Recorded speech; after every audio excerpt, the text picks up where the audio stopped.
Hello and welcome back to Football Daily, where today we are looking at some of the most intelligent transfers in football history. Let's get on with it.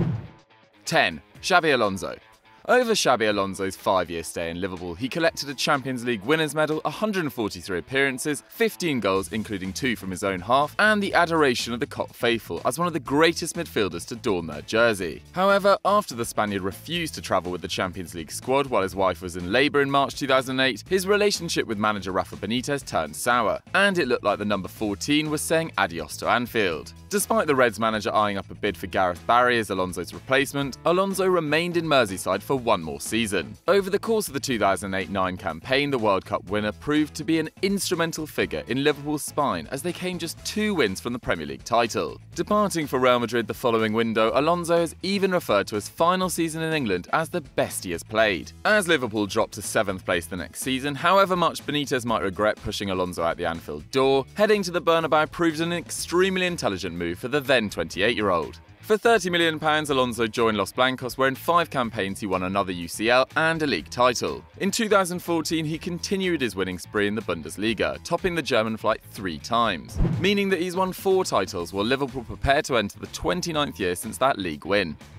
9. Fabian Delph. Fabian Delph famously angered the Villa Park stands when he went from pledging his loyalty to booking his ticket to Manchester in 2015, when they paid his release clause of £5 million. Just a week after the initial stages of his move were set, Delph was a no-show at his City medical, committed his future at Aston Villa and promised fans he wouldn't be leaving Birmingham. His exact words, "I want to set the record straight. I'm not leaving, I'm staying at the football club and I can't wait for the start of the season captaining this great football club." Clearly not a binding contract though. The then 25-year-old had signed on the dotted line and was wearing a Man City jersey, shaking hands with Pellegrini just 6 days later. Now 28, Delph has been born again. He stepped into the vacant shoes of injured Benjamin Mendy and in the process has ignited his career as a fullback, playing more of a vital role for Guardiola's league leaders than any of us could have predicted. The ex-Villa captain seems a long way from mid-table championship mediocrity for the Claret and Blues. While the Villa faithful were horrified at his lack of loyalty, it's Delph who's come out on top. 2 years on from his transfer and he's training under the best coach in world football, competing in the Champions League and part of a record-breaking Premier League winning side.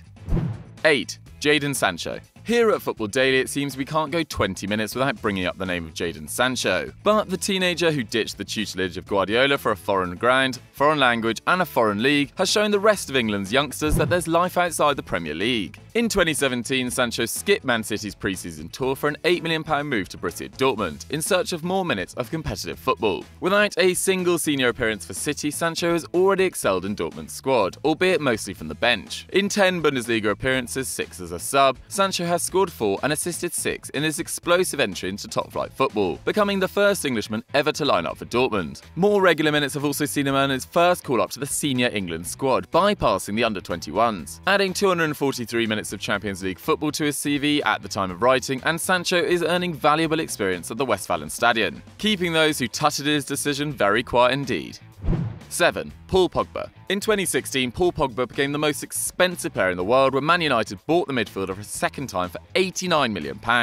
Trained at Carrington as a youngster, Pogba joined Man United's academy from Le Havre in 2009, before getting the call-up to the senior squad 2 years later by Alex Ferguson. However, the 2011-12 campaign saw limited pitch time for Pogba, who witnessed Ji-Sung Park, Phil Jones and Rafael utilised in midfield while he warmed the bench. Unfazed by Fergie's legendary status, the young Frenchman chose to run down his contract at Old Trafford and joined Juventus in July 2012. Ferguson stated that Pogba showed the Manchester club no respect and said if Pogba wanted to act that way, it was better to happen outside of United. Unfortunately for the Scotsman, the World Cup winner has proved that the Red Devils should have forced the youngster to stay. While in Italy, Pogba earned his way into the old ladies' midfield. After 100 appearances and 4 Serie A titles, his old club came crawling back for his signature.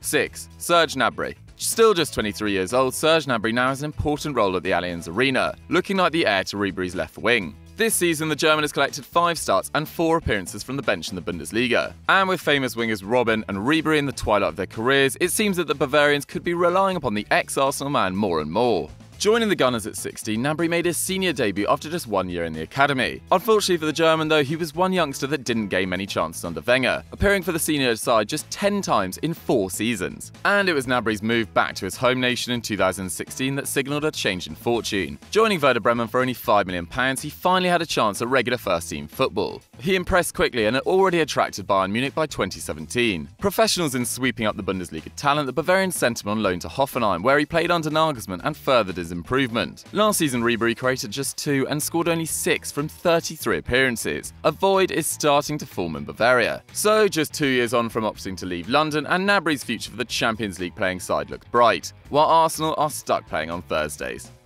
5. Gabriel Batistuta. A face in Roma's Hall of Fame, Gabriel Batistuta proved he had brains and brawn when he decided to move away from Fiorentina in 2000. Described by Diego Maradona as the best striker he had ever seen play, Batistuta had been lighting up Serie A regularly, with over 20 goals a season since joining the Tuscan side in 1991. Spending almost a decade in Florence, he won a Serie B title and got his hands on a Coppa Italia. However, desperately hunting down a Scudetto, Batigol considered a switch in 1999. Convinced to stay by the idea of a league title race and Champions League football, Batistuta failed to drag his team over the line. And while he didn't lift the trophy, the club did erect a life-size statue as a thank you for his efforts. He then joined Roma, but ditching his long-term team for silverware did come at a huge price.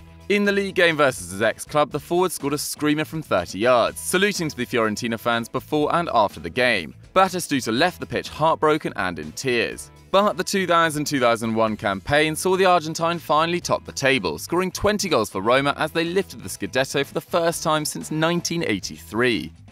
4. Iago Aspas. As the January transfer window nears and panic sets in for Europe's underperformers, the rumour mill has started to churn, with Iago Aspas linked with a move to the Bernabeu. At 31 years old, Aspas isn't going to be a solution to Real Madrid's ageing squad, but with 8 goals in 11 games for Celta Vigo, he might help water their goal drought. But if we go back just 3 years, a Galactico move seemed like a pipe dream for the Spaniard. Moving to Liverpool in 2013, Aspas became a certified Premier League flop. Behind Sterling, Sturridge and Suarez, the striker saw just 14 appearances, scoring just once against Oldham in the FA Cup. In 2014, when Liverpool loaned their spare part to Sevilla, Aspas impressed on home soil, matching Barca's Neymar as Copa del Rey top goalscorer. Backed up by a successful season in La Liga, he had caught the eye of his previous club, and Aspas returned to Celta Vigo in 2015 for €5 million. Last season, he bagged a career-high 22 league goals, and almost halfway there in 11 games this term, Aspas has proven that his loan move to Los Rojiblancos could still be paying huge dividends. 3. Gerard Piqué. Sitting on nearly 300 appearances for the Blaugrana, it's easy to forget about Gerard Piqué's venture to the English top flight. The centre-back, who started as a defensive midfielder, had studied at La Masia before joining Man United in 2004 at just 17 years old. Impressing in their reserve side, Piqué earned a spot in Man United's senior squad under Alex Ferguson in 2007. However, he only ever made 12 appearances to the Red Devils, and Piqué has since revealed that it was a mistake against Nicolas Anelka at Bolton that handed the Spaniard his ticket out of Manchester. Desperate to return home to Barcelona, Piqué pleaded with Fergie, and United agreed to sell the defender back to the Blaugrana for €5 million. Not the smartest piece of business for United, considering the heights and value Piqué would later reach. And since his return home, he's won 7 La Liga titles, 3 Champions Leagues, and legendary status in his home city. 2. Robin van Persie. Robin van Persie's trophy cabinet is surprisingly bare for one of the most dangerous strikers of the Premier League era, with just 1 league title to his name. And if the Dutchman hadn't upset Gunners in 2012, then he could have ended his career without a single piece of major silverware. After starting his footballing career with Feyenoord, RVP transferred to Arsenal in 2004, just 1 year too late for their invincible season. Over 8 years in North London, the striker's left boot became one of the most precious and dangerous weapons in the Gunners' arsenal. His most lethal season came in 2011-12, when he netted 30 Premier League goals, dragging Arsenal above Spurs into 3rd place. Hearts were broken in London when the following summer saw him swap the Emirates for Old Trafford for just £22.5 million. He joined Alex Ferguson for his final season in charge, and with 26 goals, Van Persie carried them to the winners' podium. The World Cup runner-up probably expected to benefit from Fergie's management for more than just 1 season, dropping 3 places south of his old employers the following term under Moyes. However, with a Premier League title and another golden boot to his name, the transfer was definitely worth the aggro. 1. Gareth Bale. Gareth Bale's career at Real Madrid has been hampered by injury struggles. Since joining Real in 2013, he has been out for a total of 320 days down to injuries, most commonly his troublesome calf. Despite his residency on the physio table, Bale has accrued a La Liga title and 4 Champions League winners' medals while in Spain. Football leaks revealed that Los Blancos had broken their spending records in forking out over €100 million for the Welshman. So while Daniel Levy's bank balance was boosted by the transfer, it's Bale who we think had the better end of the deal. Having spent 5 seasons in North London after joining Spurs from Southampton in 2007, his efforts were fruitless. His greatest achievement was qualifying the Lilywhites for the Champions League in 2010, only to be knocked out in the second round. But his move to the continent was another story, with the undoubted highlight that world-class goal in the 2018 Champions League final, arguably the best in the competition's history. Since his departure, Spurs have struggled to maintain UCL status, forcing their return only in 2017. Meanwhile, the Lilywhites are still trophyless, and the only change is their wage structure, as Levy is hoping not to repeat Bale's story with Harry Kane and Dele Alli. So that was another one of our fantastic 10s. I hope you found it as riveting as I did. While you're here, why don't you go check out all our other channels, including FDFC, and don't forget to like and subscribe.